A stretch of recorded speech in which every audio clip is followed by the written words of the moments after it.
Hello everyone, welcome to my blog. চলে এলাম trip to Puri part 8 নিয়ে।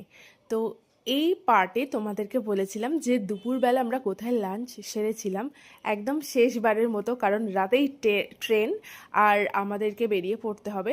আমরা খেয়েছিলাম দুপুরে সপ্তপদীতে। অসাধারণ ছিল আমাদের খাওয়া দাওয়া আর খুব মজাও হয়েছে। তারপরে আমরা ওখান থেকে বেরিয়ে পড়ি, সামনে বিচ। তো সেই জন্য আমরা কিছুটা সময় বিকেলের দিকটা বিচে কাটাই, কারণ ওখান থেকে আবারও মার্কেটে যাওয়ার ছিল। শপিং কমপ্লিট হয়ে গেছে এটা ঠিক, কিন্তু খাবার জিনিস তো আমরা কিছু নিইনি। পুরীর বিখ্যাত খাজা আর তার সাথে সরভাজা, এই সমস্ত জিনিসগুলো কেনার জন্যই আমরা সপ্তপদী থেকে লাঞ্চ সেরে বেরিয়ে গিয়েছিলাম তাড়াতাড়ি।